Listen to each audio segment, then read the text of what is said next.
I feel if I don't do this update for last week, I'm not going to do it because I've barely been vlogging and I have a few minutes to kill before. And if anything, I can always just drive off and see how this works while driving. But since I'm stationed right now, I just pick up my guests from a cruise ship. I have 8 guests today. I was 5 minutes late and I'm very disappointed in myself. I am going to be early tomorrow. I asked them to change the time to accommodate us. With new cruise ships, clients are different. So the other day I was there and I waited like 30 minutes in the hot sun. I didn't like that one bit. So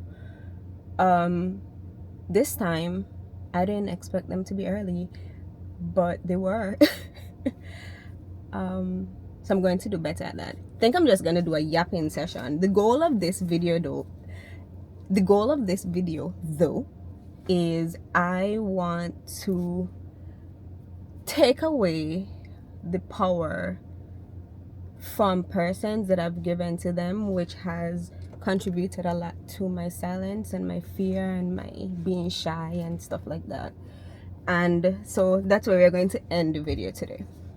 I'm a bit nervous to talk about this as well, but I somehow do feel like sharing it take away the power that I've given to this person and why it's haunted me for such a long time.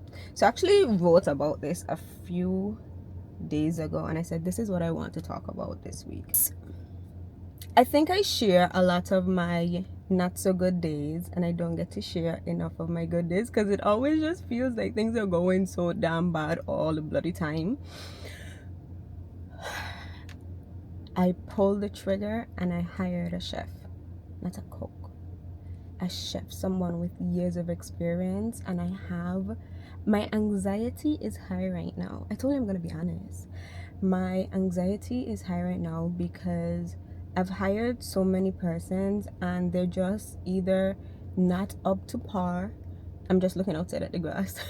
You can see. So I'm just looking outside at the grass. We continue. Have once I needed to cleanse my mental palate, so I did. So I'm calling these conversations me versus me, because that's the only person I really need to answer to, and their reflections on the past and what my plan is to do better over the next year so that the same things doesn't continue to be an issue for me. Like, I'm grown at this point. Why am I still heartbroken that the church didn't defend me? Girl, grow up. Defend yourself. That's so harsh to say. I found it. I'm like, where did I put these notes? There were WhatsApp messages. So I have a business phone and then I also have my personal phone. And for some reason, I'm always texting myself. I also, since I'm yapping, haven't paid my phone bill for the last 2.5 months because why do I need to pay my phone bill if I don't like really talk to anybody when I could save them money, buy something else with it, and who want me call me? And then I have my business phone. Okay, finally found it. It's been 7 minutes. This story has lived in my heart for years. I was 14 when something in church changed my life and how I saw people and myself. Reading back over what I wrote is so hard. It says, she told me I wanted her husband who used to help us with maths, and us really meant like just youths in the church. I remembered crying so hard that day because I couldn't understand why someone would think of a child like that. Said it broke something in me. It made me afraid of being misunderstood, especially by people in church. And I think that's why I've struggled to trust women in authority or open up about certain things. Now that I'm grown, I realized that what she said more about her own pains and insecurities than about me. But I wish someone had defended that little girl that was shy, innocent, and just trying to belong. This is dang, girl. And then, if you've ever been wrongly accused or made to carry a shame that wasn't yours, please know that you're not alone. But I'll never forget how it made me feel. And I think that's why I've learned to be gentle with others, because you never know what someone else is carrying.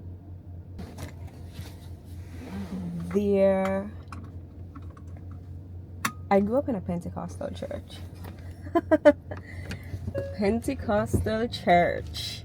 So Pentecostal church is basically a sideway church in Nevis. Like, there's no other way for me to say it. It's a sideway church. And basically it's weird. I don't even want to say it like that. But it's more or less where people that get shut out of other churches end up going. Okay? But then a community was built from it. Because them pastors used to be rich. Anywho's, there was a man in my church. He had just came in from the island of Jamaica. And he was there first. I remember him being there, and he was a teacher years ago. Now,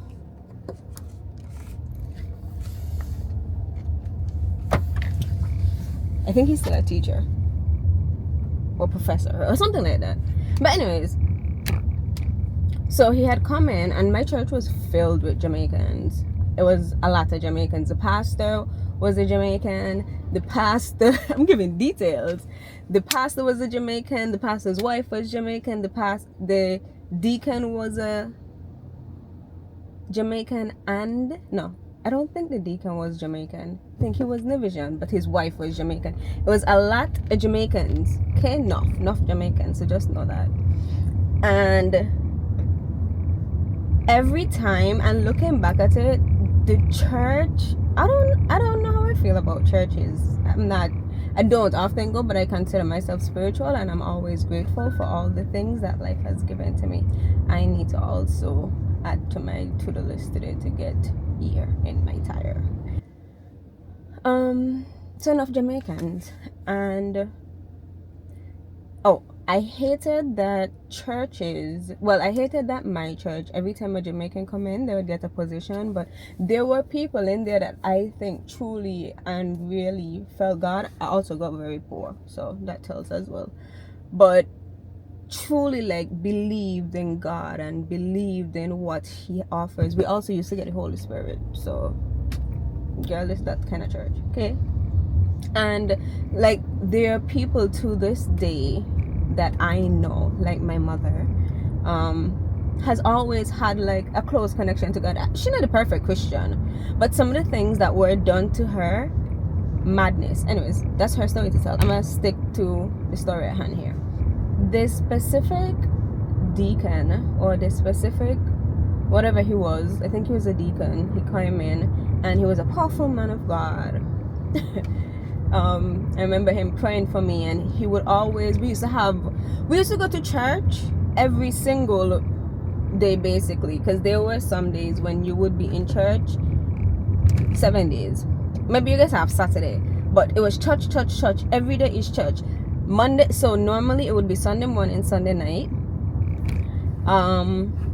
Tuesday was, I think, like Bible study. Thursday was like prayer meeting. Friday was youth fellowship. And at a point they had agreed that we should start doing more like around exam time, we do something for the youths. We have like a study session for the youths, and this lady's husband was there. She had a first kid in Nevis, I remember that, and then she was pregnant again. So this was her second pregnancy when this thing would have happened. And it was a Sunday morning, and my mom had already left the island, so I used to go to church by myself at this specific church. And there's so much backstory here, but my family are, well, my dad's side of the family is, girl, I call him my dad. Jesus, healing is happening. But he's Methodist. I was Christian Methodist as well. My aunt even said, Tiffany, you're Methodist. I don't know what you're doing in Pentecostal. But so I would go to church with my mom, and because I grew up going to that church, because initially I lived with my mom for all those years, that was what I was used to, and I liked the church. This pregnant lady called me outside. They used to pull people to the side sometimes. She calls me outside. I would have been 15. My mother wasn't there. I didn't have any other like authoritative figure there, and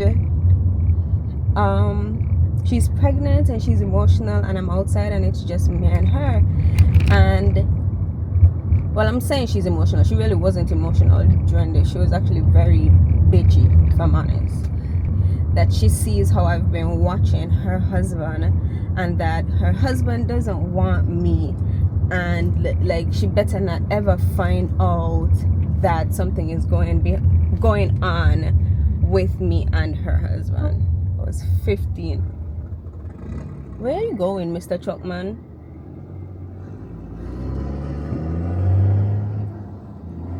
This roundabout is so big, and sometimes people don't know how to take it.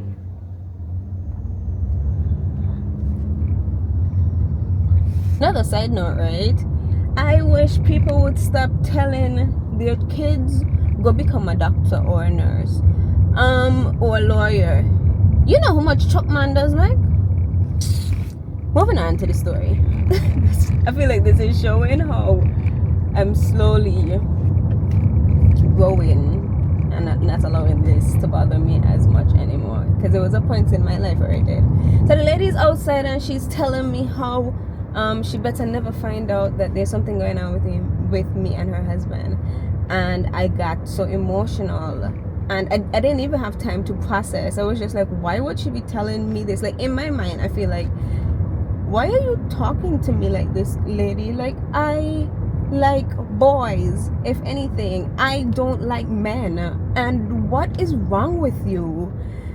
So then the pastor's wife had come out, and she saw me out there crying, so she stepped outside and she asked me, and I was just crying to her hysterically and telling her, she said this and this and I don't understand why. And she was like, it's okay, Tiffany, you can calm down. And she told the pregnant lady something else. And right, and I remember going home the afternoon after church, because it was a Sunday morning, and I was just thinking about it. I feel like this is so dangerous, because how does Shirley in the back know when I'm turning? Shirley, just watch your indicator, you hear? The afternoon, I would have gone ahead and spoken to actually, I didn't speak to anybody about this. And I remember the day after, I had tell my aunt just like pieces of what happened, and my aunt comforted me, and she was, let's get it straight, right? I've always been attractive, I've always been beautiful, like I've always been that, always. I'm taking back my power, because I feel like because I've grown up the quiet girl, but she has the Chinese eyes, that people just took away my confidence, and you shall not anymore. So I didn't speak to anyone about it, and then eventually I had ended up speaking to my mom about it, and it's been at least 14. I was 14 then. I'm 30 something now. 31 now, so it's like 16 years. It's my first time really just talking about it and remembering that it happened, and now I'm letting it go. I have so many stories about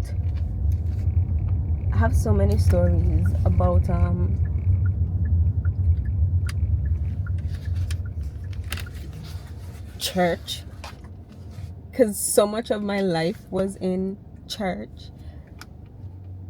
But I think this one is a good start.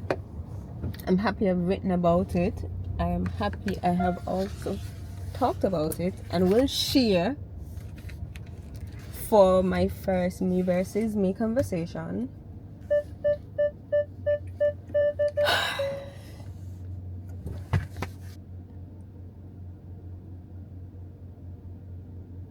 So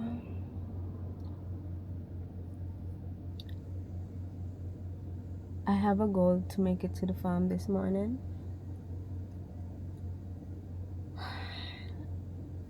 And I also need to finish my laundry. So we did it. It's the second one for a second week.